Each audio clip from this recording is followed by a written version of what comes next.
ഓം ശാന്തി 9/12/2024 പ്രഭാതമുരളി. മധുരമായ കുട്ടികളെ, വിനാശത്തിനു മുൻപ് എല്ലാവർക്കും ബാബയുടെ പരിചയം കൊടുക്കണം. ധാരണ ചെയ്ത് മറ്റുള്ളവർക്ക് മനസ്സിലാക്കി കൊടുക്കൂ. അപ്പോൾ ഉയർന്ന പദവി ലഭിക്കും. ചോദ്യം: രാജയോഗി വിദ്യാർത്ഥികൾക്കുള്ള ബാബയുടെ നിർദ്ദേശം എന്താണ്? ഉത്തരം: ഒരു ബാബയുടേതായി മാറി പിന്നീട് മറ്റുള്ളവരിൽ മനസ്സ് വയ്ക്കരുത്. ഇതാണ് നിങ്ങൾക്കുള്ള നിർദ്ദേശം. പ്രതിജ്ഞ ചെയ്ത് പിന്നീട് പതീതമാകരുത്. ബാബയുടെയും ടീച്ചറുടെയും ഓർമ്മ സ്വതവേ നിരന്തരം ഉണ്ടാകുന്ന രീതിയിൽ നിങ്ങൾ സമ്പൂർണ്ണ പാവനമായി മാറൂ. ഒരു ബാബയോട് മാത്രം സ്നേഹം വയ്ക്കൂ. ബാബയെ മാത്രം ഓർമ്മിക്കുന്നതിലൂടെ നിങ്ങൾക്ക് വളരെ ശക്തി ലഭിച്ചുകൊണ്ടിരിക്കും. ഓം ശാന്തി. ആത്മീയ അച്ഛനിരുന്ന് മനസ്സിലാക്കി തരികയാണ്. ഈ ശരീരത്തിലിരുന്നു കൊണ്ടാണ് മനസ്സിലാക്കി തരുന്നത്. സന്മുഖത്താണ് മനസ്സിലാക്കി തരുന്നത്. ആരാണോ സന്മുഖത്തിരുന്ന് മനസ്സിലാക്കി പോകുന്നത്, അവർ പിന്നീട് നോട്ടീസുമായി മറ്റുള്ളവരുടെ അടുത്തേക്ക് പോകുന്നു. സന്മുഖത്തു നിന്ന് കേൾക്കുന്നതിന് വേണ്ടിയാണ് നിങ്ങൾ ഇവിടെ വന്നിരിക്കുന്നത്. പരിധിയില്ലാത്ത ബാബ ആത്മാക്കളെയാണ് കേൾപ്പിക്കുന്നത്. ആത്മാവ് തന്നെയാണ് കേൾക്കുന്നത്. ആത്മാവ് തന്നെയാണ് ഈ ശരീരത്തിലൂടെ എല്ലാ കാര്യങ്ങളും ചെയ്യുന്നത്. അതുകൊണ്ട് ആദ്യം സ്വയം ആത്മാവാണെന്ന് തീർച്ചയായും മനസ്സിലാക്കണം. പാടുന്നുണ്ട്, ആത്മാവും പരമാത്മാവും വളരെ കാലമായി വേറിട്ടിരിക്കുകയാണ്. ഏറ്റവും ആദ്യം ബാബയിൽ നിന്ന് വേർപിരിഞ്ഞ് ഇവിടെ പാർട്ട് അഭിനയിക്കുന്നതിന് വന്നതാരാണ്? നിങ്ങൾ എല്ലാവരോടും ചോദിക്കുന്നു, നിങ്ങൾ എത്ര സമയം ബാബയിൽ നിന്ന് വേറിട്ടിരുന്നു? 5000 വർഷമെന്ന് അപ്പോൾ നിങ്ങൾ പറയും. പൂർണമായ കണക്കാണല്ലോ. എങ്ങനെയാണ് നമ്പർ വൈസായി വരുന്നതെന്നും നിങ്ങൾ കുട്ടികൾക്കറിയാം. ബാബ മുകളിലായിരുന്നു. നിങ്ങളുടെ എല്ലാവരുടെയും ബാറ്ററി ചാർജ് ചെയ്യുന്നതിനായി ബാബയും ഇപ്പോൾ താഴെ ഇറങ്ങി വന്നിരിക്കുകയാണ്. ഇപ്പോൾ ബാബയെ ഓർമ്മിക്കണം. ഇപ്പോഴാണെങ്കിൽ സന്മുഖത്താണല്ലോ. ഭക്തി മാർഗത്തിലാണെങ്കിൽ ബാബയുടെ കർത്തവ്യം എന്താണെന്ന് അറിയില്ലായിരുന്നു. നാമം, രൂപം, ദേശം, കാലം ഇതൊന്നും അറിയുമായിരുന്നില്ല. നിങ്ങൾക്കിപ്പോൾ നാമം, രൂപം, ദേശം, കാലം എല്ലാം അറിയാം. ഈ രഥത്തിലൂടെയാണ് ബാബ നമുക്ക് എല്ലാ രഹസ്യവും മനസ്സിലാക്കി തരുന്നതെന്നും നിങ്ങൾക്കറിയാം. രചയിതാവിന്റെയും രചനയുടെയും ആദി, മധ്യ, അന്ത്യത്തിന്റെ രഹസ്യവും മനസ്സിലാക്കി തരുന്നു. ഇതെത്ര സൂക്ഷ്മമാണ്! ഈ മനുഷ്യ സൃഷ്ടിയാകുന്ന വൃക്ഷത്തിന്റെ ബീജരൂപം ബാബ തന്നെയാണ്. ബാബ തീർച്ചയായും ഇവിടെ വരും. പുതിയ ലോകം സ്ഥാപിക്കുക എന്നത് ബാബയുടെ തന്നെ കർത്തവ്യമാണ്. അവിടെ ഇരുന്നു കൊണ്ട് സ്ഥാപന ചെയ്യുകയല്ല. നിങ്ങൾക്കറിയാം, ബാബ ഈ ശരീരത്തിലൂടെ നമുക്ക് സന്മുഖത്ത് മനസ്സിലാക്കി തന്നുകൊണ്ടിരിക്കുകയാണ്. ഈ ബ്രഹ്മാവും ബാബയെ വളരെയധികം സ്നേഹിക്കുന്നുണ്ടല്ലോ. മറ്റാർക്കും തന്നെ ബാബയുടെ ജീവചരിത്രത്തെക്കുറിച്ച് അറിയുകയില്ല. ആദി സനാതന ദേവീദേവതാ ധർമ്മത്തിന്റെ ശാസ്ത്രമാണ് ഗീത. ഇത് നിങ്ങൾക്കറിയാം. ഈ ജ്ഞാനത്തിന് ശേഷം വിനാശമാണ്. തീർച്ചയായും വിനാശമുണ്ടാകുക തന്നെ വേണം. ഏതെല്ലാം ധർമ്മസ്ഥാപകരാണോ വരുന്നത്, അവർ വന്നിട്ടും വിനാശമൊന്നും ഉണ്ടാകുന്നില്ല. വിനാശത്തിന്റെ സമയം ഇത് തന്നെയാണ്. അതിനാലാണ് നിങ്ങൾക്ക് ജ്ഞാനം ലഭിച്ചത്. പിന്നീട് വിനാശം ഉണ്ടാകും. ഈ എല്ലാ കാര്യങ്ങളും നിങ്ങൾ കുട്ടികളുടെ ബുദ്ധിയിലുണ്ട്. നിങ്ങൾ രചയിതാവിനെയും രചനയെയും അറിഞ്ഞു കഴിഞ്ഞു. ഇത് രണ്ടും അനാദിയായി നടന്നുകൊണ്ടിരിക്കുന്നു. സംഗമയുഗത്തിൽ വരിക എന്നതാണ് ബാബയുടെ പാർട്ട്. പകുതി കൽപ്പം ഭക്തിയാണ് നടന്നുകൊണ്ടിരിക്കുന്നത്, ജ്ഞാനമല്ല.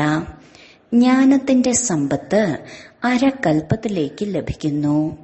ജ്ഞാനമാണെങ്കിൽ ഒരു പ്രാവശ്യം കേവലം സംഗമയുഗത്തിലാണ് ലഭിക്കുന്നത്. നിങ്ങളുടെ ഈ ക്ലാസ് ഈ ഒരു തവണയാണ് നടക്കുന്നത്. ഈ കാര്യങ്ങളെല്ലാം നല്ല രീതിയിൽ മനസ്സിലാക്കി പിന്നീട് മറ്റുള്ളവർക്ക് മനസ്സിലാക്കി കൊടുക്കണം. പദവിയുടെ മുഴുവൻ കാര്യവും അടങ്ങിയിരിക്കുന്നത് സർവീസ് ചെയ്യുന്നതിലാണ്. ഇപ്പോൾ പുരുഷാർത്ഥം ചെയ്ത് പുതിയ ലോകത്തിലേക്ക് പോകണമെന്ന് നിങ്ങൾക്ക് മനസ്സിലായി. ധാരണ ചെയ്ത് മറ്റുള്ളവർക്ക് മനസ്സിലാക്കി കൊടുക്കുക, ഇതിലാണ് നിങ്ങളുടെ പദവി. വിനാശം ഉണ്ടാകുന്നതിന് മുൻപ് എല്ലാവർക്കും ബാബയുടെ പരിചയം നൽകി രചനയുടെ ആദിമധ്യ അന്ത്യത്തിന്റെ പരിചയം നൽകണം. നിങ്ങളും ബാബയെ ഓർമ്മിക്കുന്നു. അതിലൂടെ ജന്മജന്മാന്തരത്തിലെ പാപം ഇല്ലാതാകും. എപ്പോൾ വരെ ബാബ പഠിപ്പിച്ചുകൊണ്ടിരിക്കുന്നുവോ അതുവരെ തീർച്ചയായും ഓർമ്മിക്കണം. പഠിപ്പിക്കുന്ന ആളുമായി യോഗം ഉണ്ടായിരിക്കുമല്ലോ. ടീച്ചർ പഠിപ്പിക്കുമ്പോൾ അവരോടൊപ്പം യോഗം വയ്ക്കുന്നു. യോഗമില്ലാതെ എങ്ങനെയാണ് പഠിക്കുന്നത്? യോഗം അർത്ഥം പഠിപ്പിക്കുന്ന ആളുടെ ഓർമ്മ.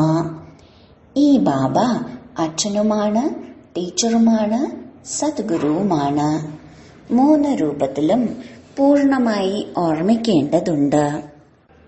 ഈ സദ്ഗുരുവിനെ നിങ്ങൾക്ക് ഒരു തവണ മാത്രമേ ലഭിക്കുന്നുള്ളൂ.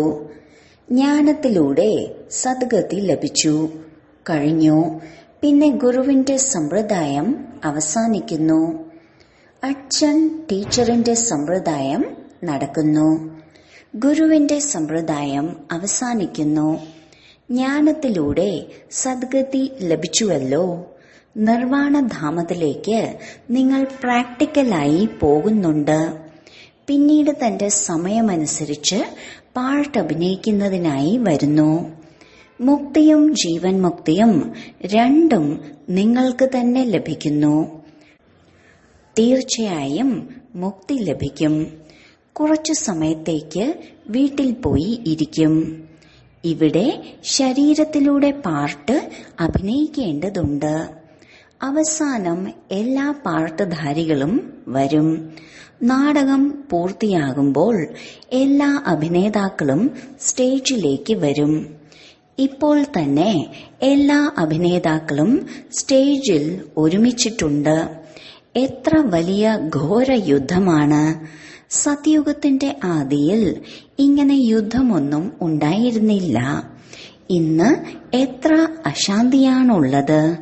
ഇപ്പോൾ എങ്ങനെയാണോ ബാബയിൽ സൃഷ്ടിചക്രത്തിന്റെ ജ്ഞാനമുള്ളത്, അതേപോലെ കുട്ടികളിലും ജ്ഞാനമുണ്ട്. ബീജത്തിന്റെ ജ്ഞാനമുണ്ടല്ലോ. നമ്മുടെ വൃക്ഷം എങ്ങനെയാണ് വൃദ്ധി നേടിക്കൊണ്ടിരിക്കുന്നത്, എങ്ങനെയാണ് നശിക്കുന്നത് എന്ന്. ഇപ്പോൾ നിങ്ങൾ പുതിയ ലോകത്തിന്റെ തൈ നട്ടുകൊണ്ടിരിക്കുകയാണ്. അല്ലെങ്കിൽ ദേവീദേവതാ ധർമ്മത്തിന്റെ തൈ നടുകയാണ്. ഈ ലക്ഷ്മി നാരായണൻ രാജ്യം നേടിയതെങ്ങനെയാണെന്ന് നിങ്ങൾക്കറിയാം. നമ്മൾ പുതിയ ലോകത്തിലെ രാജകുമാരനായി മാറുമെന്നും നിങ്ങൾക്ക് മനസ്സിലായി. ആ ലോകത്തിൽ വസിക്കുന്നവരെല്ലാവരും സ്വയത്തെ അധികാരിയാണെന്ന് പറയും. ഭാരതം എന്റെ ദേശമാണ് എന്ന് ഇപ്പോഴും പറയാറുണ്ട്. നമ്മൾ സംഗമത്തിലാണ് നിൽക്കുന്നതെന്ന് നിങ്ങൾ മനസ്സിലാക്കി. ശിവാലയത്തിലേക്ക് പോകുന്നവരാണ്. ഇപ്പോൾ പോയാൽ മതി.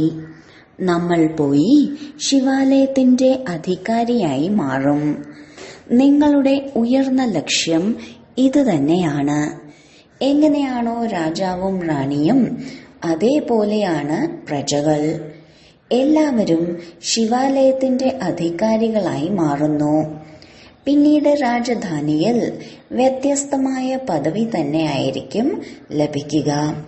അവിടെ ഒരിക്കലും മന്ത്രി ഉണ്ടാവുകയില്ല. എപ്പോഴാണോ പതീതമായി മാറുന്നത് അപ്പോഴാണ് മന്ത്രി ഉണ്ടാവുക. ലക്ഷ്മി നാരായണന്റെ അല്ലെങ്കിൽ സീതാരാമന്റെ മന്ത്രി എന്ന് പറയുന്നത് കേട്ടിട്ടില്ലല്ലോ. കാരണം അവർ സ്വയം സതോപ്രധാന പാവന ബുദ്ധി ഉള്ളവരായിരുന്നു. പിന്നീട് എപ്പോഴാണോ പതീതമായി മാറുന്നത് അപ്പോൾ അഭിപ്രായം ചോദിക്കുന്നതിനായി രാജാവും റാണിയും മന്ത്രിയെ നിയമിക്കുന്നു. ഇപ്പോൾ നോക്കൂ, അനേകം മന്ത്രിമാരാണ്. നിങ്ങൾ കുട്ടികൾക്കറിയാം, ഇത് വളരെ രസകരമായ കളിയാണ്. കളിയിൽ തീർച്ചയായും രസം തന്നെയാണ് ഉണ്ടാവുക. സുഖമുണ്ടാകും, ദുഃഖമുണ്ടാകും. ഈ പരിധിയില്ലാത്ത കളി നിങ്ങൾ കുട്ടികൾക്ക് തന്നെയാണ് മനസ്സിലാവുന്നത്.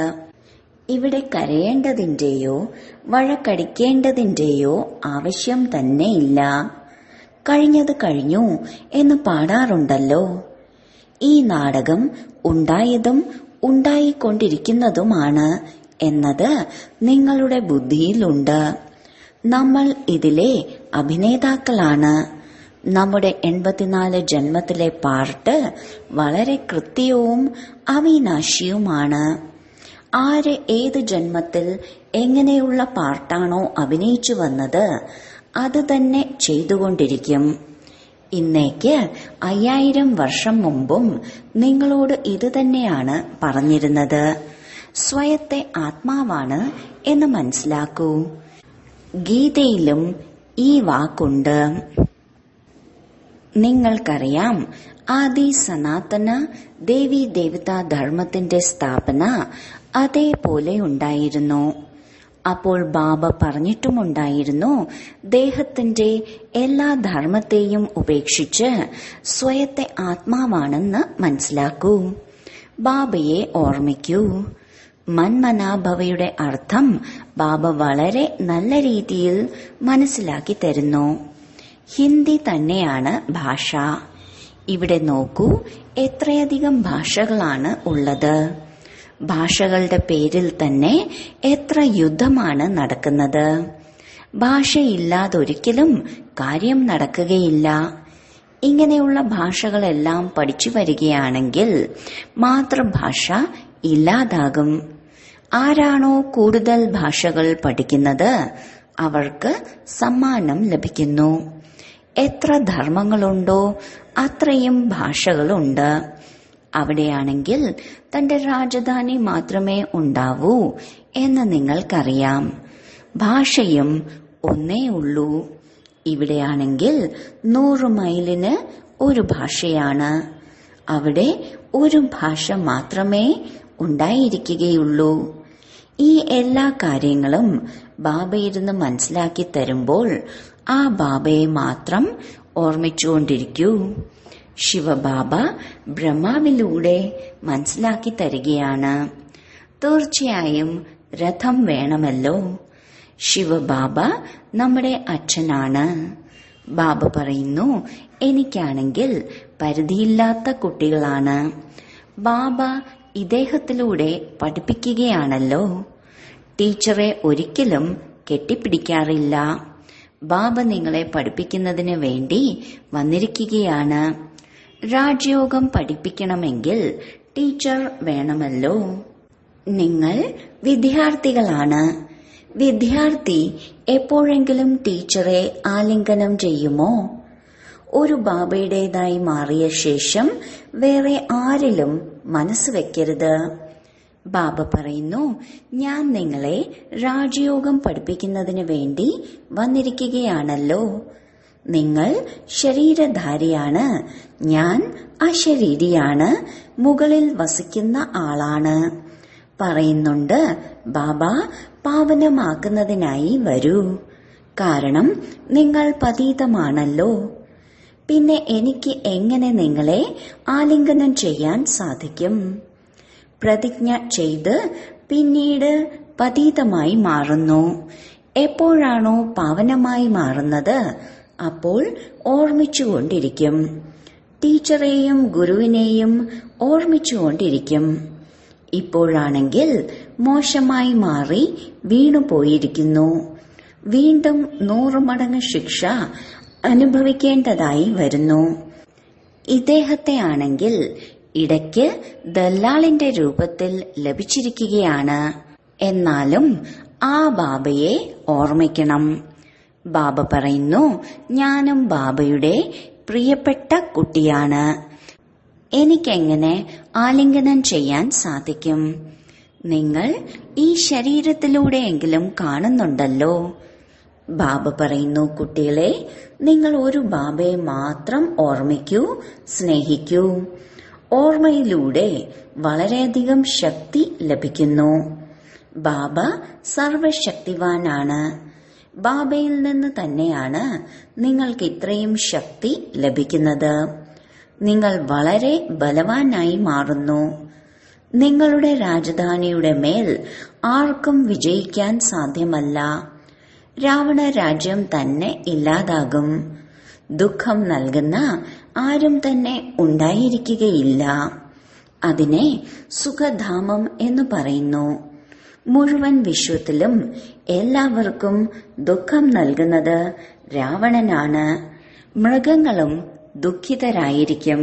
സത്യയുഗത്തിൽ മൃഗങ്ങളും പരസ്പരം സ്നേഹത്തോടു കൂടി ജീവിക്കുന്നു. ഇവിടെ സ്നേഹം തന്നെ ഇല്ല. ഈ ഡ്രാമ കറങ്ങുന്നത് എങ്ങനെയാണെന്ന് നിങ്ങൾ കുട്ടികൾക്കറിയാം. ഇതിന്റെ ആദിമധ്യ അന്ത്യത്തിന്റെ രഹസ്യത്തെക്കുറിച്ച് ബാബയാണ് മനസ്സിലാക്കി തരുന്നത്. ചിലർ നല്ല രീതിയിൽ പഠിക്കുന്നു, ചിലർ കുറച്ചു പഠിക്കുന്നു. എല്ലാവർക്കും പഠിക്കണമല്ലോ. മുഴുവൻ ലോകത്തിലുള്ളവരും പഠിക്കും. അർത്ഥം ബാബയെ ഓർമ്മിക്കും. ബാബയെ ഓർമ്മിക്കുക, ഇതും പഠിപ്പാണല്ലോ. ആ ബാബയെ എല്ലാവരും ഓർമ്മിക്കുന്നു. ബാബ സർവർക്കും സദ്ഗതി നൽകുന്ന ആളാണ്. എല്ലാവർക്കും സുഖം നൽകുന്ന ആളാണ്. വന്ന് പാവനമാക്കി മാറ്റൂ എന്ന് പറയാറുമുണ്ട്. അപ്പോൾ തീർച്ചയായും പതിതരായിരിക്കും. ബാബ വരുന്നത് തന്നെ വികാരികളെ നിർവികാരികളാക്കി മാറ്റുന്നതിനാണ്. അല്ലാഹു വന്ന് പാവനമാക്കി മാറ്റൂ എന്ന് വിളിക്കാറുമുണ്ട്. ബാബയുടെ കർത്തവ്യം തന്നെ ഇതാണ്. അതുകൊണ്ടാണ് വിളിക്കുന്നത്. നിങ്ങളുടെ ഭാഷയും കൃത്യമായി ഇരിക്കേണ്ടതാണ്. അവർ അല്ലാഹു എന്ന് പറയുന്നു, ഇവർ ഗോഡ് എന്ന് പറയുന്നു. ഗോഡ് ഫാദർ എന്നും പറയുന്നുണ്ട്. അവസാനം വരുന്നവരുടെ ബുദ്ധി കുറച്ചെങ്കിലും നല്ലതായിരിക്കും. ഇത്രയും ദുഃഖമൊന്നും എടുക്കുന്നില്ല. ഇപ്പോൾ നിങ്ങൾ സന്മുഖത്തിരിക്കുകയാണ്. എന്താണ് ചെയ്യുന്നത്? ബാബയെ ഈ ഭ്രകുട്ടിയിൽ നോക്കുകയാണ്. ബാബ പിന്നീട് നിങ്ങളുടെ ഭ്രകുട്ടിയിൽ നോക്കുന്നു. ആരിലാണോ ഞാൻ പ്രവേശിക്കുന്നത് അദ്ദേഹത്തെയും കാണാൻ സാധിക്കുന്നുണ്ടോ? അദ്ദേഹമാണെങ്കിൽ തൊട്ടരികിലാണ് ഇരിക്കുന്നത്. ഇത് നന്നായി മനസ്സിലാക്കേണ്ട കാര്യമാണ്. ഞാൻ ബ്രഹ്മാവിന്റെ അരികിലാണ് ഇരിക്കുന്നത്. ബ്രഹ്മാവും മനസ്സിലാക്കുന്നുണ്ട് എന്റെ അടുത്താണ് ഇരിക്കുന്നത്. ഞങ്ങൾ രണ്ടുപേരെയും മുന്നിൽ കാണുന്നുവെന്ന് നിങ്ങൾ പറയും. ബാബയുടെയും ദാദയുടെയും ആത്മാക്കളെ കാണുന്നുണ്ട്. നിങ്ങളിൽ ജ്ഞാനമുണ്ട്. ബാബ് ദാദയെന്ന് ആരെയാണ് പറയുന്നത്? ആത്മാവ് അടുത്തിരിക്കുകയാണ്. ഭക്തി മാർഗത്തിലാണെങ്കിൽ കണ്ണുകൾ അടച്ചിരുന്നാണ് കേൾക്കുന്നത്. പഠിപ്പ് ഒരിക്കലും ഇങ്ങനെ ആയിരിക്കുകയില്ല. ടീച്ചറെ നോക്കേണ്ടി വരുമല്ലോ. ഇതാണെങ്കിൽ അച്ഛനുമാണ് ടീച്ചറുമാണ്. അതിനാൽ മുന്നിൽ കാണുക തന്നെ വേണം. മുന്നിലിരുന്നു കൊണ്ട് കണ്ണുകൾ അടച്ചുകൊണ്ടിരിക്കുക, കോട്ടുവായിടുക, ഇങ്ങനെയുള്ള പഠിപ്പ് ഉണ്ടായിരിക്കുകയില്ല. വിദ്യാർത്ഥികൾ ടീച്ചറെ തീർച്ചയായും നോക്കിക്കൊണ്ടിരിക്കണം, ഇല്ലെങ്കിൽ അലസരായി ഇരിക്കുകയാണ്. ഇവർ ഏതോ മദ്യം കുടിച്ചു വന്നിരിക്കുകയാണ് എന്ന് ടീച്ചർ പറയും. ബാബ ഈ ശരീരത്തിലുണ്ടെന്ന് നിങ്ങളുടെ ബുദ്ധിയിൽ ഉണ്ട്. ഞാൻ ബാബയെ കാണുന്നു. ബാബ മനസ്സിലാക്കി തരികയാണ്, കണ്ണടച്ചിരിക്കാൻ ഇത് സാധാരണ ക്ലാസ് അല്ല. എന്താ സ്കൂളിൽ ആരെങ്കിലും കണ്ണടച്ച് ഇരിക്കുമോ? മറ്റൊരു സത്സംഗത്തെയും സ്കൂളെന്ന് പറയുകയില്ല. കേവലം ഗീത കേൾപ്പിക്കുകയാണെങ്കിൽ പോലും അതിനെ സ്കൂളെന്ന് പറയുകയില്ല. അവിടെ കാണാൻ ബാബയുമില്ല.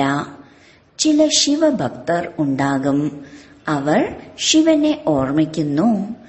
കാതുകളിലൂടെ കഥ കേട്ടുകൊണ്ടിരിക്കും. ശിവന്റെ ഭക്തി ചെയ്യുന്നവർക്ക് ശിവനെ തന്നെ ഓർമ്മിക്കേണ്ടി വരുന്നു.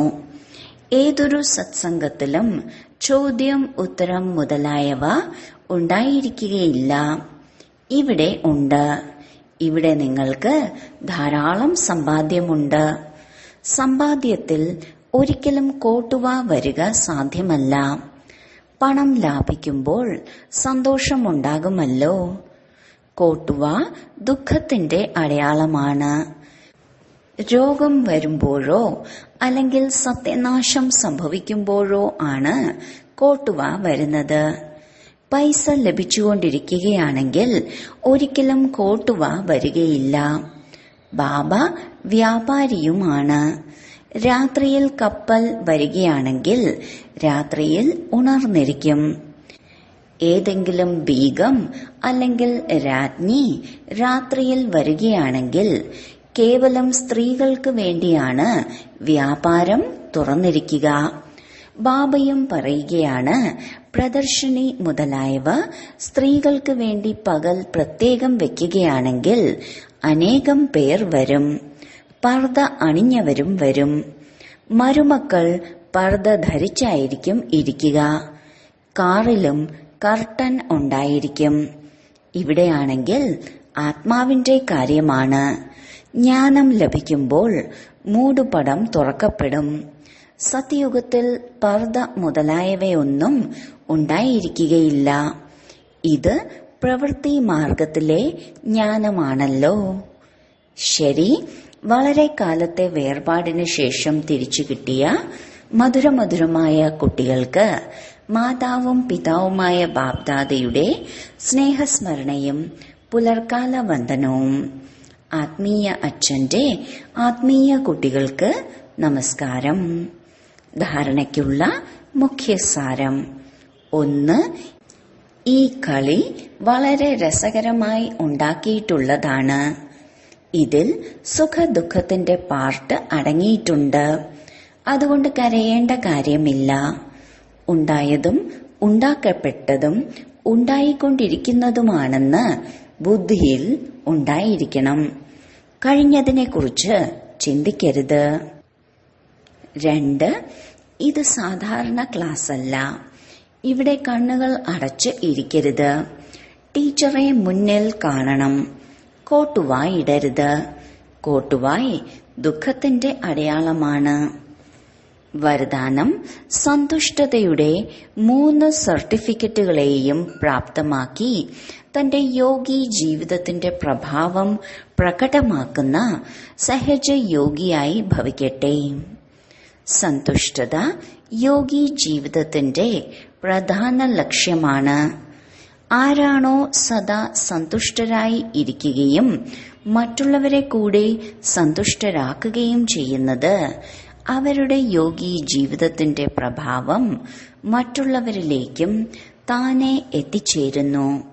സയൻസിന്റെ സാമഗ്രികളുടെ സ്വാധീനം വായുമണ്ഡലത്തിൽ ഉണ്ടാകുന്നതുപോലെ തന്നെയാണ് സഹജ യോഗി ജീവിതത്തിന്റെ പ്രഭാവവും മറ്റുള്ളവരിൽ ഉണ്ടാകുന്നത്. യോഗി ജീവിതത്തിന് 3 സർട്ടിഫിക്കറ്റുകൾ ഉണ്ട്. 1. സ്വയത്തിൽ സന്തുഷ്ടത. 2. ബാബയിൽ സന്തുഷ്ടത. 3. ലൗകികവും അലൗകികവുമായ കുടുംബത്തിലും സന്തുഷ്ടത. സ്ലോഗൻ: സ്വരാജ്യത്തിന്റെ തിലകമണിഞ്ഞ് വിശ്വമംഗളത്തിന്റെ കിരീടം ചൂടി സ്വസ്ഥിതിയാകുന്ന സിംഹാസനത്തിലിരിക്കുന്നവരാണ് രാജയോഗികൾ. ഓം ശാന്തി.